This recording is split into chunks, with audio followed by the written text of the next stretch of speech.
Entretenimento, estilo de vida, negócios, poder, arte e cultura. Bem-vindo ao MTcast, o podcast da plataforma Márcia Travessoni.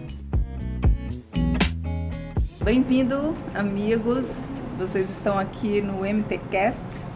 Olha só, nossa primeira edição de podcast, um podcast da plataforma Márcia Travessoni, que vai falar sobre lifestyle, sobre cultura, arte e sociedade de cearense, lógico, né, que a gente está aqui no Ceará. E para estrear esse podcast, olha só a nossa bênção, porque eu acredito que seja realmente, somos abençoados de ter Karim Ainuz aqui no Ceará, esse cearense, roteirista, cineasta, e que nos dá tanto orgulho a cada produção que ele coloca, né, assim pra gente. É sempre um presente, Karim. Obrigado. Muito obrigada por ter aceito esse convite. Não, é um prazer. Eu acabei de chegar aqui, né, para apresentar o filme pela primeira vez no Brasil, para exibição de público, assim, então é muito emocionante, estou muito nervoso, mas estou bem feliz, assim, de poder dividir isso com o Ceará, e principalmente agora, assim, né.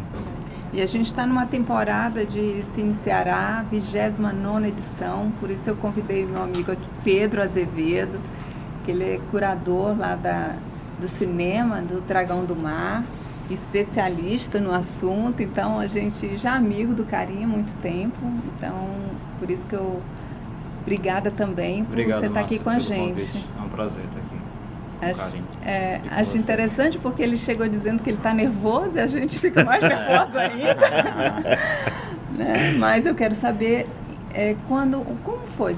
Quando você recebeu essa notícia, quem te deu essa notícia? Quem foi a primeira ligação que você recebeu do filme A Vida Invisível ter sido indicado para concorrer? Foi segunda-feira, eu estava chegando em São Paulo para fazer um trabalho de divulgação do filme.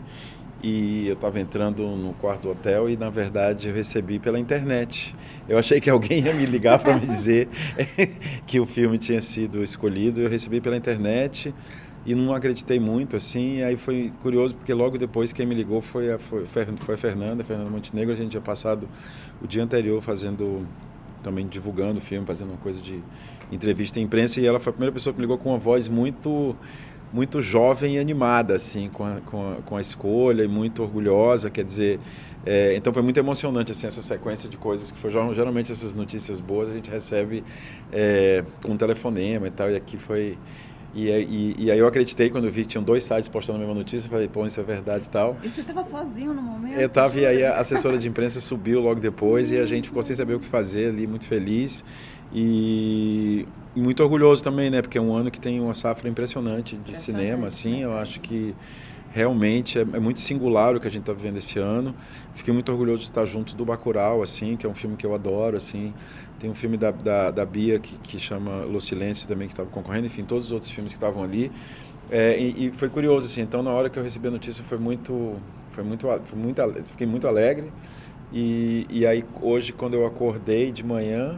Foi hoje, não foi ontem, quando eu acordei de manhã, eu falei, rapaz, agora que o negócio vai, né? Porque a alegria virou uma coisa de uma responsabilidade gigante, assim, porque eu acho que é especialmente importante, né? Faz muito tempo que a gente não chega ali nos 4 finais, ou mesmo nos 9 escolhidos, mas mais do que isso, assim, eu acho que é importante para dar mais visibilidade para o cinema brasileiro no momento onde ele está sendo colocado em xeque, assim. Então, acho que isso triplamente é uma responsabilidade, assim, tripla, mais do que ela seria normalmente em qualquer outro ano. Então, estou muito feliz, claro que continuo super feliz, continuo muito orgulhoso disso, mas eu acho que é importante também ter ciência de que tem um trabalho gigante pela frente, quase como se eu estivesse fazendo uma campanha eleitoral agora para poder convencer, Olha, não é nem convencer, todos. mas expor o filme para te acalmar que nós estamos todos nessa campanha. Então aí que é o problema, entendeu?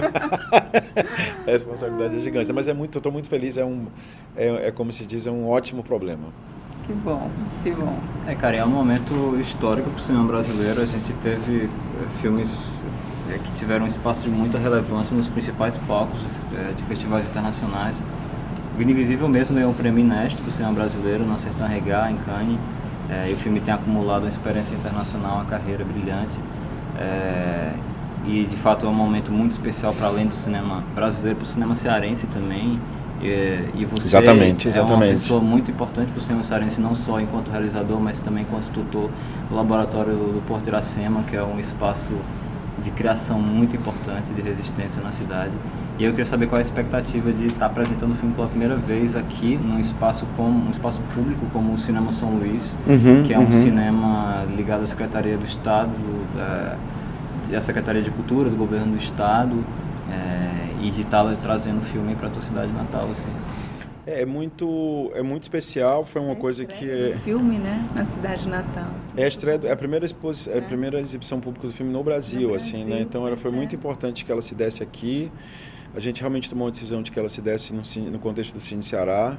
É um festival que eu tenho uma relação muito grande, assim, eu até entrei aqui no hotel, deixei minhas malas e vim aqui dar essa entrevista e passei por esse terraço aqui, que foi exatamente onde eu mostrei meu segundo curta, que foi o Paixão Nacional. Então, eu tenho uma relação muito grande assim, com o festival, mas para além disso, como o Pedro falou, assim, eu acho que é um momento muito importante dentro do audiovisual cearense. Assim, eu acho que a gente tem hoje em dia, pensando um pouco de onde eu venho, assim, eu comecei a fazer cinema em 88, 89, assim, acho que a gente tem três escolas incríveis, né, de formação no audiovisual, que é a Vila das Artes, que é a UFC, que é a Unifor, que é a Universidade Privada, e o Porto Iracema das Artes, que é a menina dos meus olhos, ou o menino dos meus olhos, não sei exatamente como dizer, mas que é um projeto pelo qual eu sou muito apaixonado, assim, e que foi uma possibilidade que eu e outros cineastas tivemos, de dividir um pouco a experiência que a gente tem no audiovisual na formação de autores e autoras cearenses, assim. Então,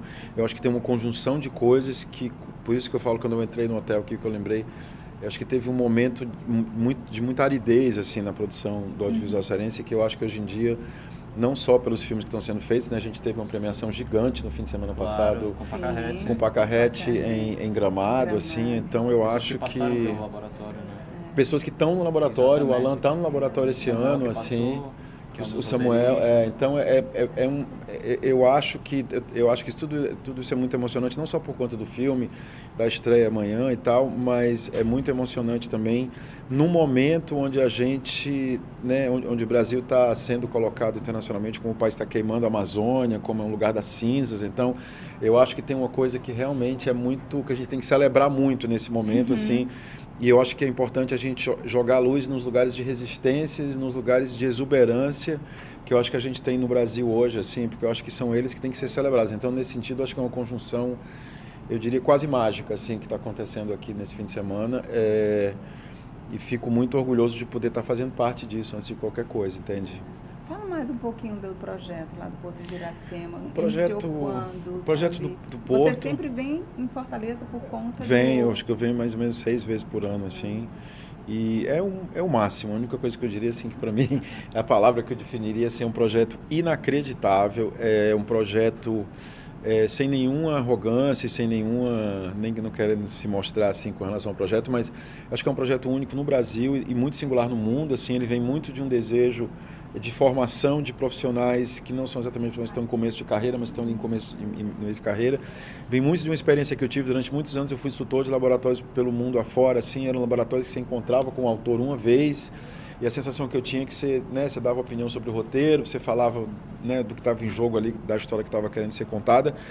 E eu sentia que eu deixava um monte de órfão, assim, né? Porque você dava uma tutoria e depois você ia embora e não voltava mais. Então, quando o Paulo Linhares e a Beth me chamaram para fazer esse laboratório junto com o Marcelo Gomes e o Sérgio Machado, a ideia era exatamente que a gente pudesse ter uma espécie de berçário anual, assim, onde a gente acompanha o autor desde a sinopse de uma história até uma versão de roteiro e com um pitch final. Então, é um projeto que eu acho fabuloso, assim, realmente. Eu acho que a gente está fazendo isso há 6 anos, já são mais de 40 autores que a gente formou.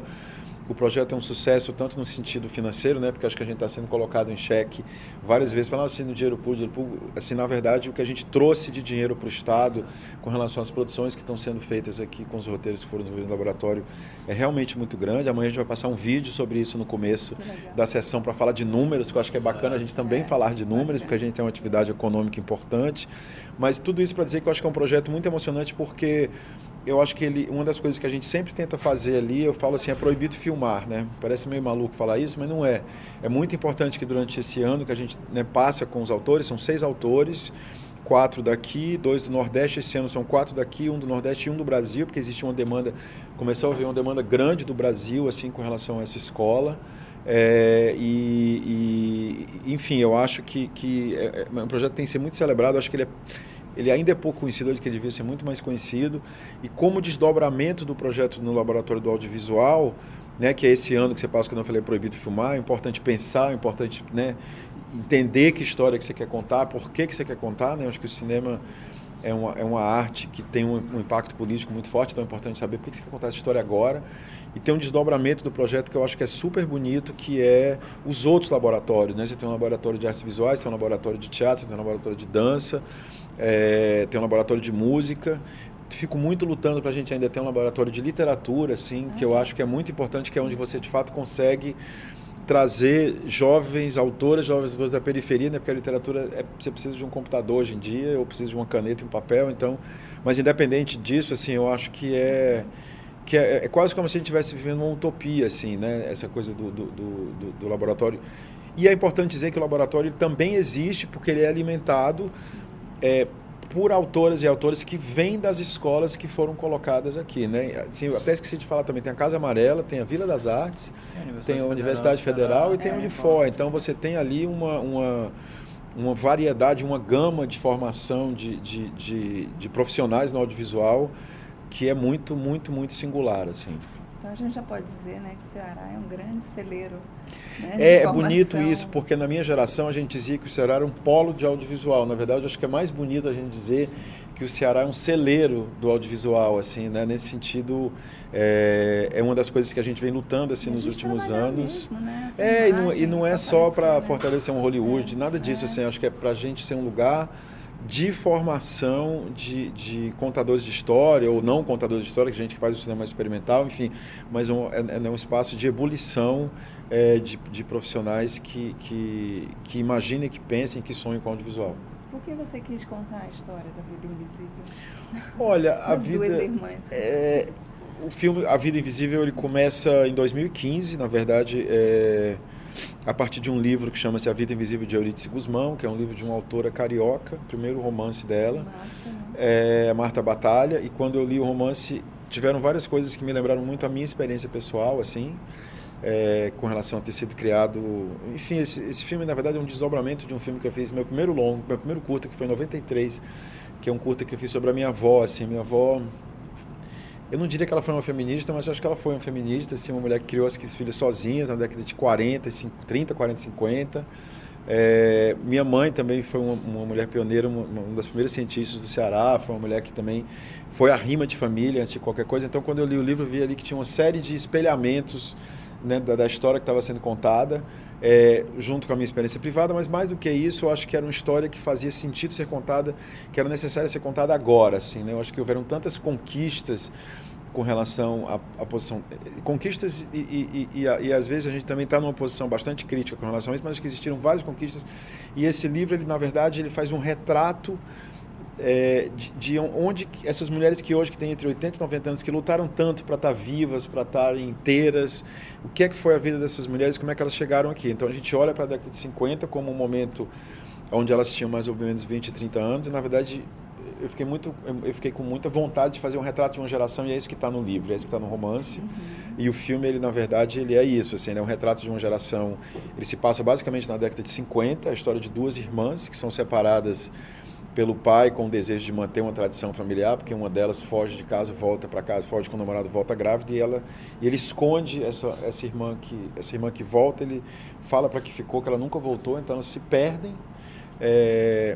E isso, para mim, era, antes de qualquer coisa, era olhar para essas mulheres que estão vivas hoje, que têm 80, 90 anos, que a gente vê no supermercado, que a gente vê na rua, que a gente vê na praça, e que a gente acha que elas estão ali porque elas sempre estiveram ali. Não, elas estão ali porque elas lutaram muito para estarem vivas mesmo, assim. Então, isso foi uma coisa importantíssima, assim. E a outra coisa que eu acho que me comoveu muito, assim, mas muito no livro, e que eu acho que é um assunto importantíssimo, que é a cumplicidade e a solidariedade. No caso do filme, a solidariedade, mas ele basicamente fala que se essas meninas tivessem ficado juntas, que elas provavelmente teriam tido muito mais força para realizar os sonhos que elas tiveram naquele momento, e pelo fato de que elas foram separadas, elas ficaram muito mais frágeis. Então, eu acho que fala muito, né, da necessidade da resistência coletiva mesmo, assim, seja de 2, seja de 100, seja de 1000, assim, e que enquanto a gente não estiver junto, que as coisas, né, que o mundo fica difícil de ficar melhor, assim. É verdade, me tocou muito a história. Até porque irmãs, né, as irmãs sempre são para estarem juntas, né, e ganharem força, porque em qualquer fase da vida, as irmãs, elas são muito ligadas, né? E tem um momento que você realmente, no final da tua vida, a quem você vai estar? Com quem? Com as irmãs, né? Então, as irmãs, elas são, assim, acho que abençoadas para estar com a gente a vida inteira. E quando há uma separação, né, eu, como perdi uma irmã que era muito ligada, então me tocou bastante, porque também fui separada, mas foi em outra ocasião, lugar, né? Foi para outro lugar. Mas tem muito isso, entendeu? E uma sente muito falta da outra, porque nós mulheres precisamos realmente dessa sororidade, né? Dessa força para enfrentar a sociedade e os tempos, em qualquer tempo que a gente vive. Muito bom. E as mulheres representam muito isso em todos os teus filmes, né, Karine? Você sempre dá esse empoderamento, você sempre tenta mostrar esse lado das mulheres, né? Alguns temas que sempre aparecem nos seus filmes que eu acho muito bonito, assim, claro que está presente também na Vida Invisível, na questão da separação, da partida e do retorno, né? Eu lembro que a gente conversou uma vez sobre essa coisa muito cearense, né? De você ir embora, mas de você sempre retornar, assim, que é uma coisa muito forte, muito bonita nos teus filmes.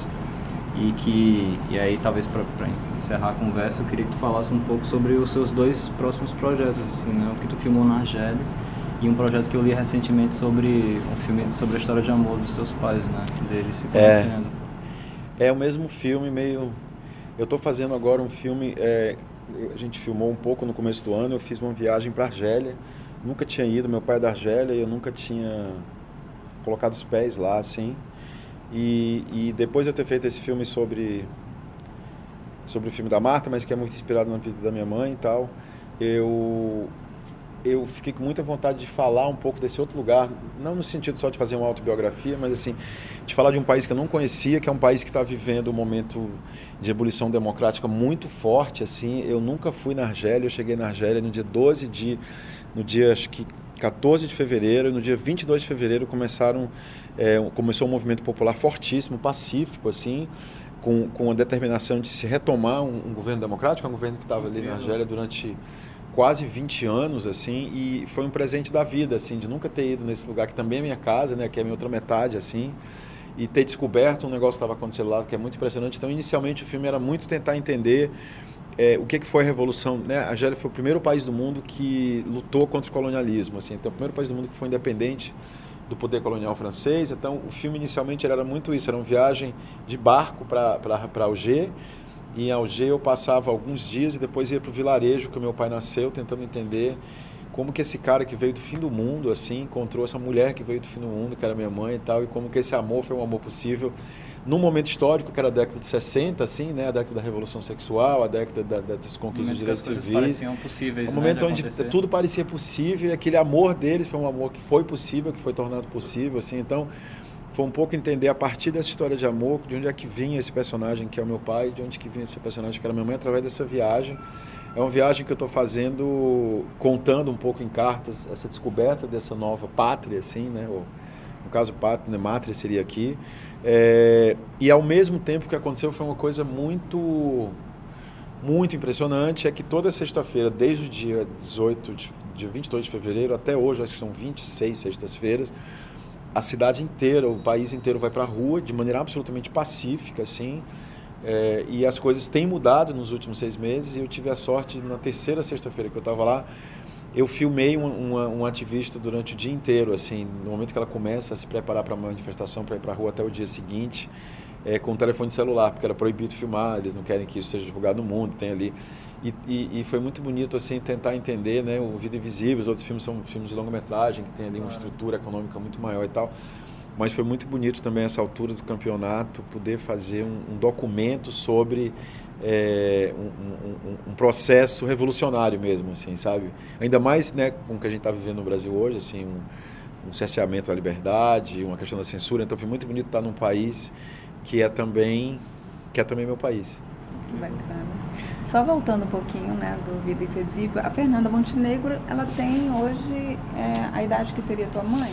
Tem. A Fernanda, é engraçado, porque a gente escreveu o roteiro e no livro, não vou contar o final do filme, mas no livro elas se encontram e têm uma vida juntas depois do reencontro e tal, e no filme isso não acontece exatamente assim. Então o filme, ele se passa, 80% dele, ele se passa na década de 50 e tem um salto para o presente. Então a personagem da Eurídice, que é uma das duas protagonistas do filme, a gente encontra com ela com 20 e poucos anos, depois a gente encontra com ela com 90 anos, né? E quem vai fazer esse papel são, né, que possibilidades que tinha, e evidentemente que a primeira pessoa que me veio na cabeça por uma paixão antiga mesmo era a Fernanda. Acho que qualquer pessoa que faz audiovisual sempre sonhou em poder estar perto, dirigir a Fernanda, ser dirigido pela Fernanda também, evidentemente, porque ela é um ser humano gigante, assim. Mas tem uma coincidência curiosa, assim, ela é de 29, minha mãe era de 29, assim. Eu falei, acho que a gente tem que saber respeitar também essas coincidências que acontecem para poder, né, acho que isso contamina, assim, de maneira positiva o processo. Então foi muito bonito, assim, foi muito generoso, assim, porque eu tenho, às vezes, na hora da direção, eu acho que é muito importante você não saber direito o que você quer, sabe? Eu gosto muito de brincar com a cena de que você vai para um lugar, vamos fazer ela agora rindo, vamos fazer essa cena com raiva, vamos ver que latitude emocional tem a cena e tal. E aí no começo a gente teve 6 dias de filmagem juntos, assim. No primeiro dia eu falei, será que eu vou propor isso para Fernanda? Isso não me tem. E ela foi super aberta, assim, então teve um processo que foi muito prazeroso, sabe, de descoberta. Colaborativo, né? Claro. Completamente colaborativo, assim, e é muito, né, você vê uma pessoa com a trajetória que ela tem e tal, eu falei, nossa, que confiança também que ela tem. Então acho que isso é uma lição, assim, no sentido profissional, no sentido afetivo, mas foi incrível. E ela tá vindo para cá, é difícil para ela viajar, né, da idade que ela tem e tal. Ela tá vindo para cá amanhã para apresentar o filme aqui, muito por um carinho, assim, de achar que é importante a gente lançar esse filme aqui, que na verdade, talvez, apesar de ser um filme filmado inteiro no Rio de Janeiro, com um autor literário do Rio de Janeiro e tal, mas que ele tem um DNA cearense também, nordestino. Nordestino. Carinho, muito obrigada. Imagina, se deixar eu ficar aqui falando a tarde toda, né? Mas me acalmou. Tá bom, obrigado a você. Obrigada, viu? Gente, olha, a gente estreou aqui com um brilho mesmo, um carinho. Ainu, obrigada também, viu, Pedro, pela tua participação. E até o próximo MTCasts. Estamos presentes em todas as redes sociais. Inscreva-se e siga.